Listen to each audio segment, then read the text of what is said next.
Le 8 mars 2014, le Boeing 777 ralliant Kuala Lumpur, Malaisie, à Pékin, Chine, avec 239 personnes à bord disparaissait des radars au-dessus de l'océan Indien. Depuis, l'appareil n'a jamais été retrouvé et ce qui a pu se passer cette nuit-là reste un mystère. Parmi les voyageurs, 4 Français, Laurence Waterloo, sa fille Ambre 14 ans, son fils Adrien 17 ans, accompagné de sa petite amie franco-chinoise Yann. La présence de victimes françaises dans le vol MH370 autorise le pays à mener une enquête de son côté.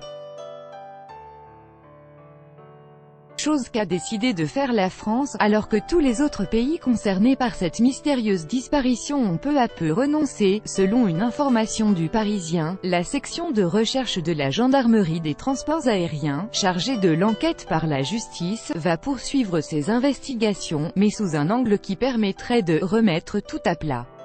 Vérifier un rapport imprécis et ambigu. Dans un premier temps, la section souhaite vérifier la véracité et l'authenticité des données techniques communiquées dans un très long rapport rendu par la Malaisie le 30 juillet dernier.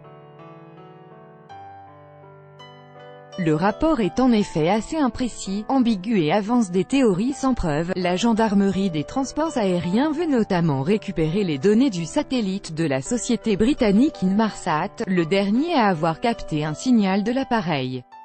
Depuis sa disparition, le vol MH370 a alimenté bon nombre d'hypothèses et de théories du complot. Il faut dire qu'en plus de 4 ans, aucune enquête n'a permis de lever le mystère, même pas celle du FBI, qui avait proposé son aide. Une seule certitude, entre 1h22 et 2h15 du matin, l'avion a volontairement viré de sa trajectoire, vers la gauche, le dirigeant vers la frontière sensible entre la Thaïlande et la Malaisie, au lieu de Pékin.